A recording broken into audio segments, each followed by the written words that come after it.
This is my next level Yu-Gi-Oh ebook. It's my new ebook for the card game Yu-Gi-Oh. It's not really a how-to book like the first book was, where it's like how to do this, how to do that, what taxes you should use and whatnot.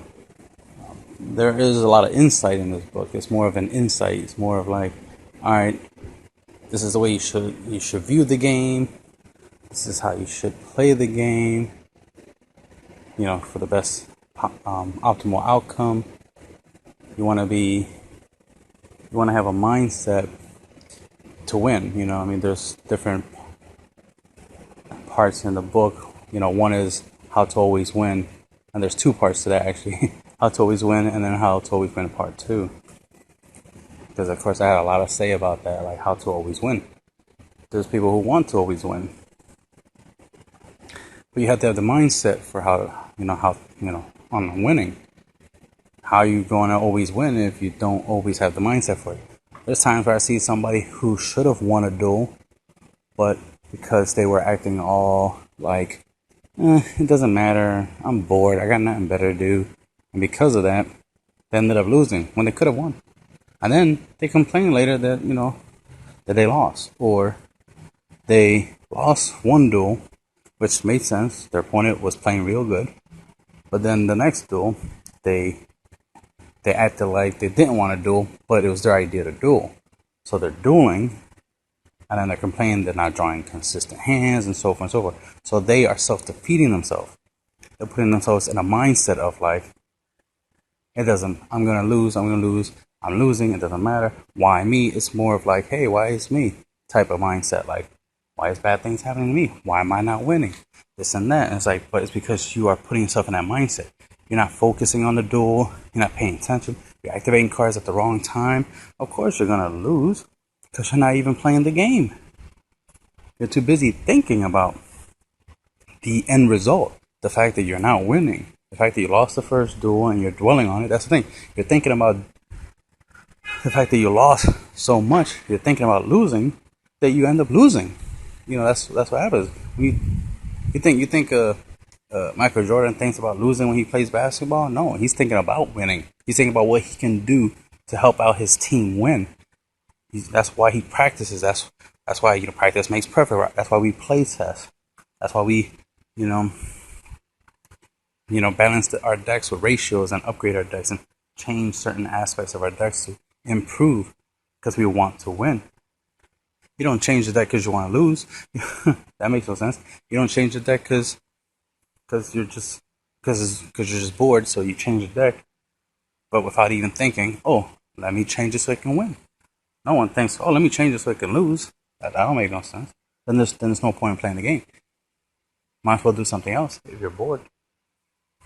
Because think about it, if you're bored, then play the game. Play the game the right way. That way you're not bored. Playing the game should not be boring. It makes no sense to play a game, but you're bored. And it's like, that don't make sense. The whole point of playing the game is because you are bored.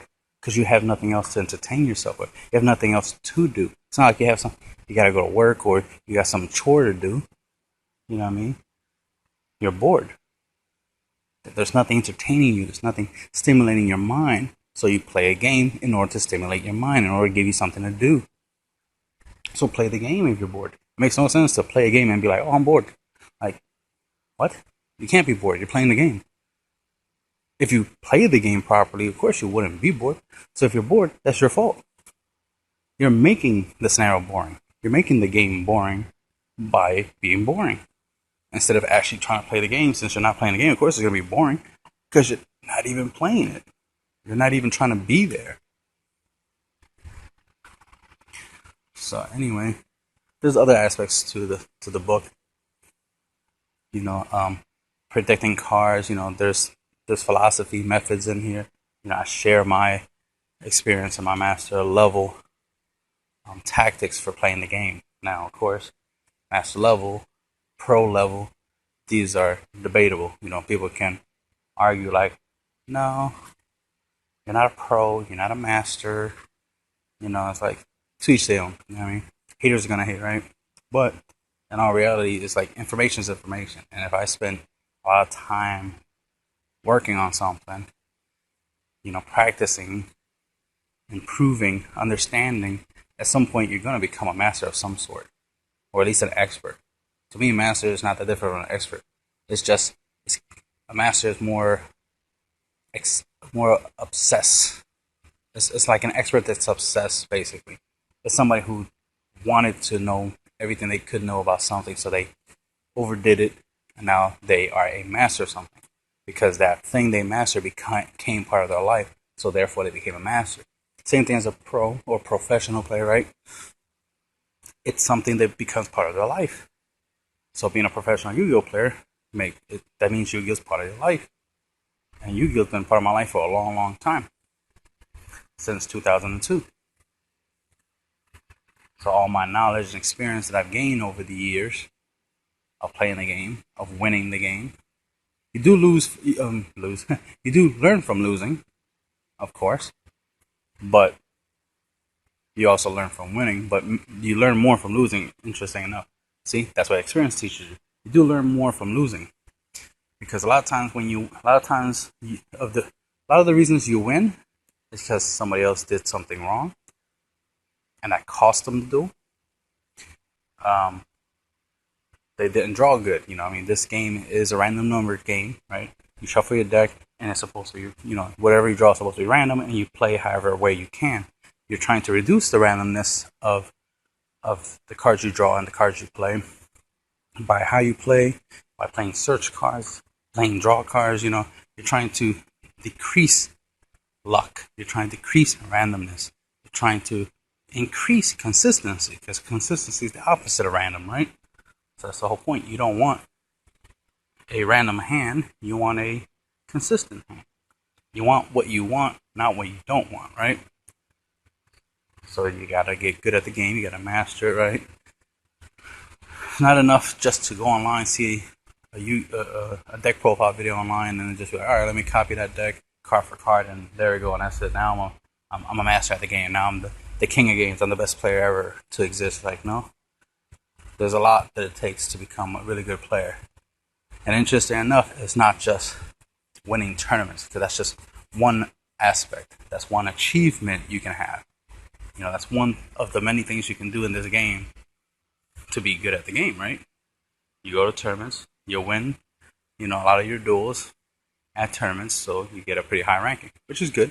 But it's not the main thing that determines who you are as a player. You know, there's a lot of great players that don't play in tournaments. There's a lot of players who are better than the players who actually play at tournaments that don't go to tournaments. They play online. They play against their friends, or they play against these so-called pro players, right? They play against these people who do go to tournaments, but they themselves don't go to tournaments. But they do play competitively. Like, they do play against competitive players. They do play against, you know, the top tier decks and whatnot. You know, not only do they play against, they also play these cards themselves in some shape, way, or form, whether it's through proxying, Yu-Gi-Oh! Pro, you know, some type of online simulator, or they actually have the cards themselves, or they borrow the cards. In some shape, way, or form, they're going to play the game. They're going to really be good at it, and there's people that are really, really good that don't play competitively, because they rather spend their money playing the game with their friends, with people they know and like, you know. Or it's just, you know, the times that the events, like tournaments, are hosted, it's not the best time for them. It's times where they can't go. You know, I know a couple of my friends wanted to go to a couple regionals, but they couldn't because they had to go to work. So it's not like they were not good players. No, it's just they had to go to work. They had shit to do. They couldn't stop what they were doing to go to a tournament. You know, it was just another place they can play Yu-Gi-Oh. They can play Yu-Gi-Oh at home. They can play Yu-Gi-Oh at my house. They could play Yu-Gi-Oh at somebody else's house. I mean, they can go to our locals, to a card shop, and play. They don't have to go to a tournament in order to play and to be good. You know what I mean? The game is the game. no matter where you put the game is still going to be the game. I don't have to go to a tournament to prove that I'm good at the game. I can just play the game. I could put a camera up and record me playing against a whole bunch of people, and you'll get to see me play, right? That's an example. It's like, I don't have to go to tournaments to be good, but I have been to a couple, and I want to go to more. And I definitely want to go there with all my power at the ready, as it were. I want to go there and show some people how I play. But until then, you guys can play, right? You guys can go to these tournaments, use these tactics from my first book and this book, and win. I don't have to use these tactics myself to win events. Other people can use these tactics too. It's knowledge, it's experience. It's like the old saying, those who don't do, they teach. You think your math teacher doesn't know math? Clearly, your math teacher knows math, right? They chose to teach it, right? So they got to know math to teach it. But just because they're not like a rocket scientist or some type of some type of profession that requires knowledge in math for you to solve problems or make a lot of money, like stock market or something. Just because your math teacher ain't doing that doesn't mean he doesn't know a little something about that.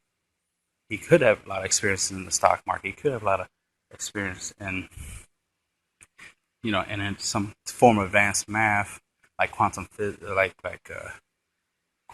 calculus, or something like that. But they're teaching you the basics, right? They're teaching you 2 + 2 is 4, right? Or they're teaching you whatever lessons they're teaching you, because they're teaching you the basics. Does not mean they don't know the advanced. Same goes for me. It's like I got YouTube channel.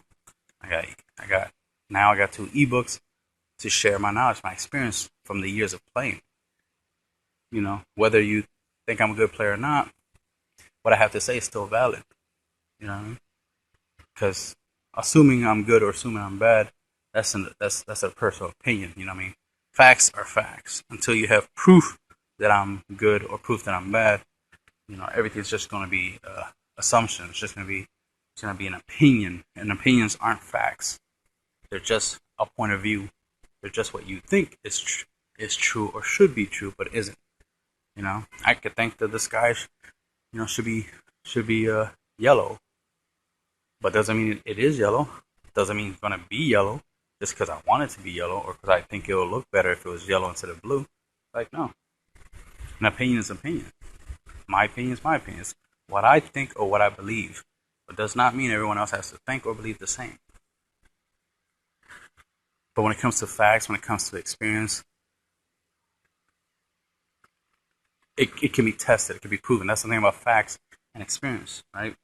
The books that I've written so far, these 2 books I've written so far, shares facts and my personal experience. I tell you how I do this, how I do that. I was in a scenario where this happened. I was in a scenario where that happened. From my personal experience of dueling a lot, I notice people act a certain way. People do things a certain way. And because of that, that improved me as a player. Because now I'm paying attention to body language and so on and so on. I'm paying attention to how people act. That gives me information. That information is as good.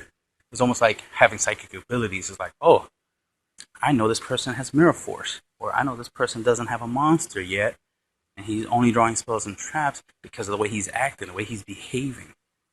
Sometimes people just flat out tell you, shit, I got no monsters. Well, thank you for telling me that. That's going to make it so much easier for me to win. Like, don't tell me that. Plus, it's fun for me to figure it out on my own. You didn't have to tell me. But thanks for telling me anyway. I'm going to use that knowledge, right? And that happens a lot.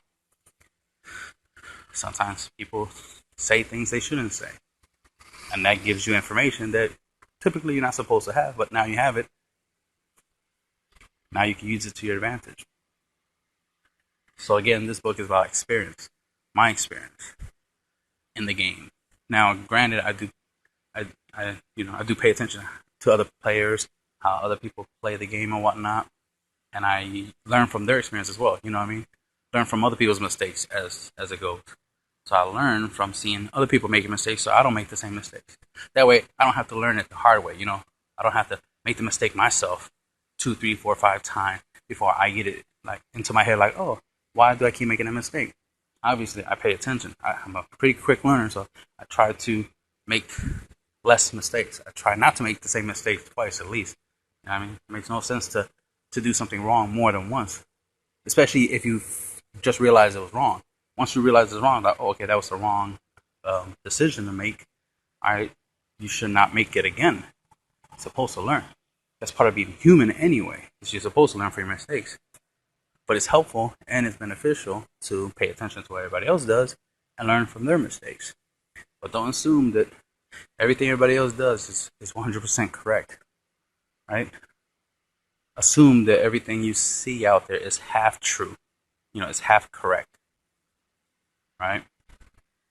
So if I say play a certain way, all right, don't just flat out play that certain way. You know what I mean? Try it out though. Think about it like, should I play that way? Is that the best strategy? That's the best tactic to play this game?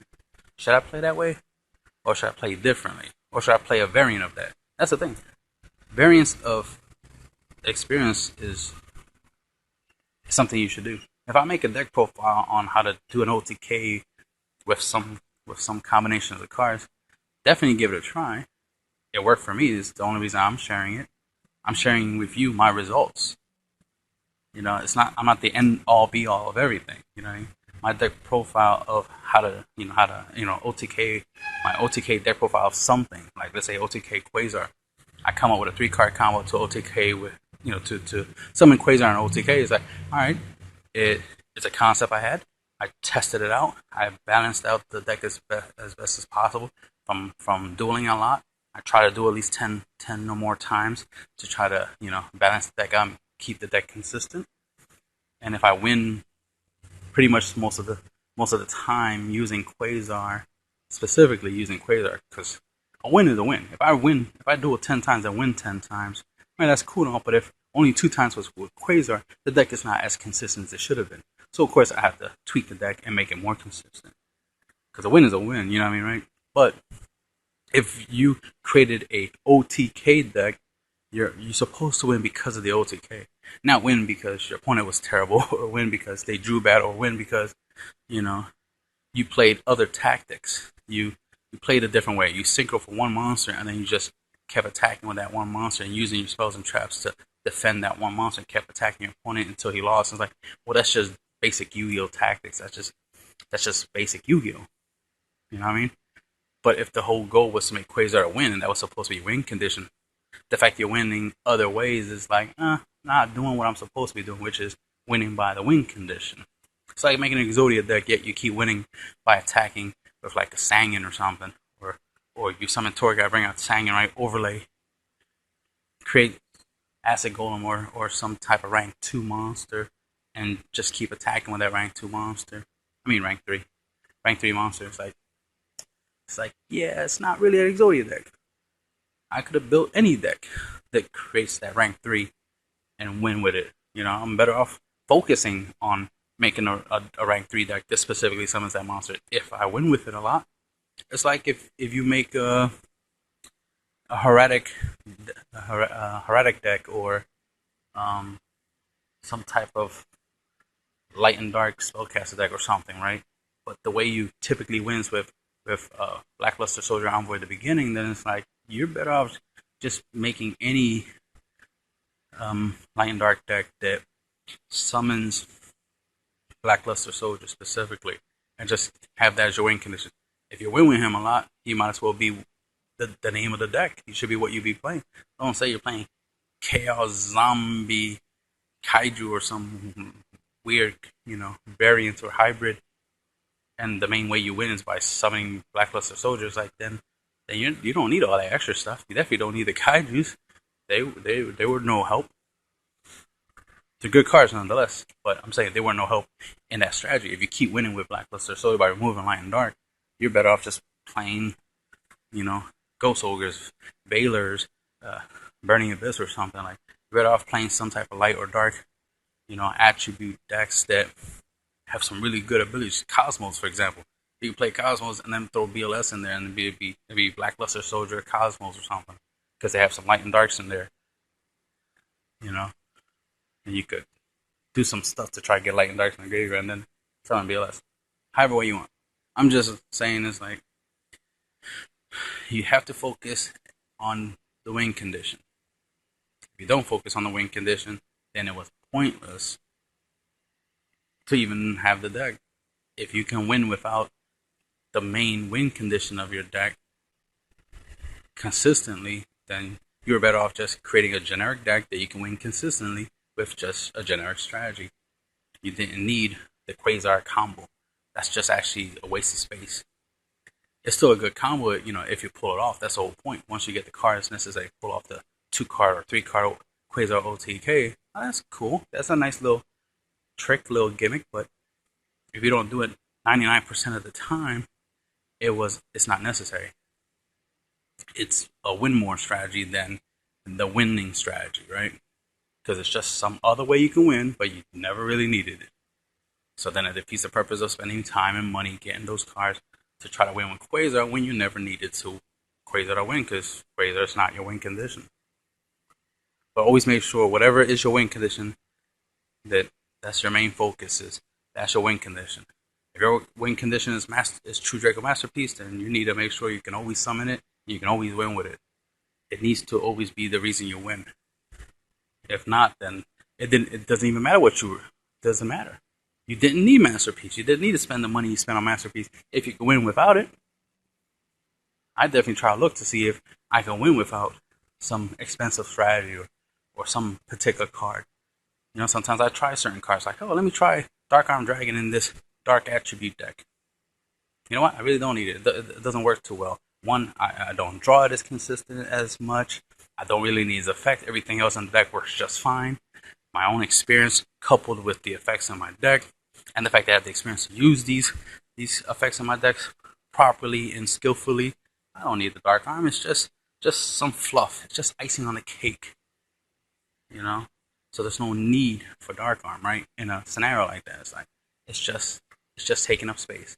I could put it in something a little bit more useful, a little bit more like a Dark Hole or something, right? Some type of board break, some type of board wipe card, right? Or just some more search, like a 1-day piece, or maybe a Soul Charge as a turnaround card, like a comeback card. It's like, you wiped my board, my turn, draw. I tap that Soul Charge, I can make a comeback. Comeback card. So I like to typically put Soul Charge in a lot of my decks because it makes it a good comeback card. Especially when Exciton was a thing. Your opponent's like, Exciton, wipe your board. It's like, okay, I do something, kill your Exciton. In the next couple turns, hopefully I draw a Soul Charge. Once I just draw the Soul Charge, I can play it, bring back some cards onto the field, bring back some monsters, and, reestablish my board after it was board wiped. And that's the end of the video for now.